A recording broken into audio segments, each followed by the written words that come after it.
Talk Live. Thank you for joining us on this 14th of September. We have made it to almost the middle of the 9th month here in 2022. I'm Austin Reed, coming to you from our Tower District studios inside the Mike Briggs building. Connect with me on Facebook, Instagram, Twitter, and TikTok at Austin Reed on Air. It is time to bring in my next guest. Joining us live in our Tower District studios today is Sarah. Hello, Sarah. Welcome. Hello. Hi. Tell everybody who you're with. So I am the Director of Social Media and Public Relations at a nonprofit. We are called Danger Aware. Danger Aware. Yes. What is Danger Aware? So Danger Aware is a newer 501c3 nonprofit. We were founded in April 2021 and received 501c3 status December of 2021. So still very much in the baby stages and figuring it all out.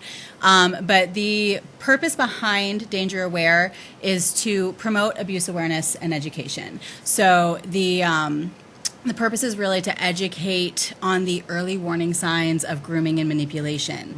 So I myself am a domestic abuse survivor, and you only know what you don't know what you don't know. And in the early stages of my relationship, I didn't realize the differences between just being friendly and grooming me to see what I would put up with and what he could get away with.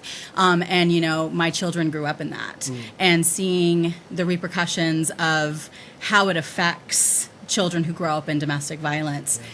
There's not, if you've never been in that situation, you don't know how to handle it, and you don't know how to talk to your kids and how to teach them, who's friendly and who's not.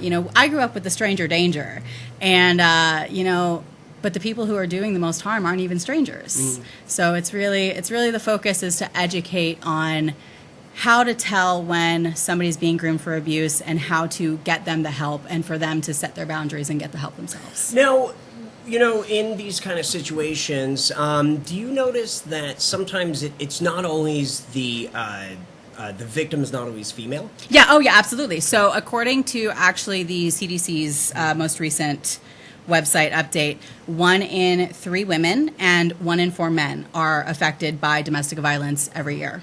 That's a lot. Yeah, and the National Coalition Against Domestic Violence, their statistics state that 1 in 7 children are affected by domestic abuse, and that is most likely drastically inaccurate because so many cases go unreported, and that's the same for adult domestic abuse. I have since become an advocate outside of the nonprofit. That's how I found the nonprofit, as an advocate, and talking to people and hearing their stories and realizing the number of not only women but men who are also affected, but men are inherently conditioned from a young age that they can't talk about those things, and they're not the victims. Right. And it's a problem. Is this a societal issue? Oh, absolutely. What can be done? So the biggest way to prevent and to move forward is through education.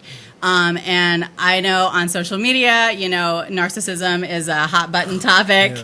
And a lot of people are now coming out about their abuse stories and about their history. And, I see so many times on TikTok, on my stories and on other survivors' stories, sharing what we've been through. And, well, I didn't realize that was actually a toxic situation. I just thought that was normal because so many people, especially of our generation, we've been conditioned that these things are normal. Right. Yeah, it is. We got to do something because it is causing so much harm, but especially to kids. Yes. I mean, so talk a little bit about some of the ways that you guys are going to be helping the victims. Absolutely. So right now, the main focus is to promote education through more non-traditional. So we are in the process of creating actually like an online video game. Okay, so we have a family that we've created called the Braston family, and it's a family of 7. So parents, teenagers or preteens, 2 small twins, and then a baby. So inside that game, they have a TV show that they watch called The Bugillagers. And so they're little bug creatures. They're super adorable. And so the twins watch this program. And inside this program, they learn, right from wrong, danger, not, certain situations, what's safe, what's unsafe. And then inside the game, so when the child watching goes back to the game, then they're faced with oh, okay, you know, somebody's at the door. Do I answer it or do I go get mom and dad? So kind of real life scenarios, because this is cool. Yeah. So, you know, I know for me personally, you know, even as an adult, I learn much better by doing. And everybody learns, you know, listen, kinetic, and vision. So Sure, there's the three different like ways. yeah. I know I learned about it in school about 20 years ago. Who knows?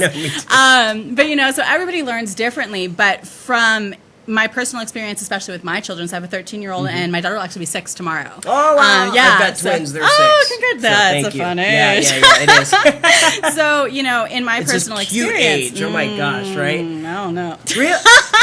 Well, I'm trying to focus on all the amazing things that they're doing. Yes. right now, you know, it is fun, though. It is, because it's really in the... See, and okay, that's a good thing. So it is an age, especially 6, they're starting to learn those boundaries and, you know, what people are allowed to do to them, what they're allowed to do. You know, I was personally raised, and I'm sure you were, and most everybody in our generation, you know, you have to give grandma, grandpa a hug. You have to give them a, you know, I love you a hug. Nobody is owed your hug. Nobody is owed, you know, a hello. If you're not comfortable, you're not comfortable. Right. And, you know, I feel like that's one of the biggest changes in society that's starting to happen that is beneficial to changing the abuse paradigm. Because when we were taught, you have to be nice to your elders, you have to be nice to your grandpa, you know, well, if that's the person who's abusing you, but you're being taught, but they're my, you know, whatever the relation is, I have to be friendly to them, I have to be nice to them, who's going to believe me when I tell them that something is making me uncomfortable? Right. Wow. Yeah. Yeah, gosh, I didn't even think of that. No, See, and that's the thing. You don't know what you don't know. And that's my biggest, you know, point in my advocation is these are things that I honestly did not even realize until I left my abusive marriage last year. And started going through, okay, well, this is what I was taught. This is how it manifested into this belief, but this belief isn't accurate. Yeah. Wow. We've got about a minute left. Okay. This is a fascinating conversation. We can continue to talk. You'll have to come back. Absolutely.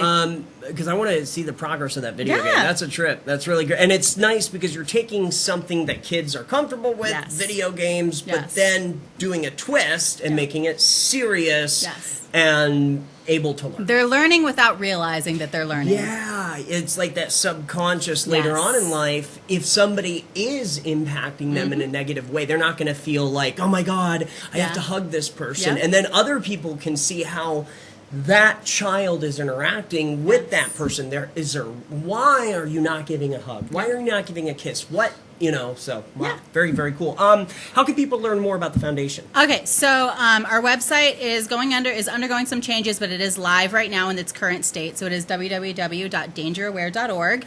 I can personally be reached at sarah.hernandez at dangeraware.org. And our phone number is 559-569-9033. Our offices are actually right across from the VA over on Fresno and Clinton. Sarah, great to meet you. Yes, Thank you you as so well. much. Fascinating info. Is it Friday yet? Almost. Dang, it's only Halfway Wednesday. there. Yeah, halfway there. We'll be right back.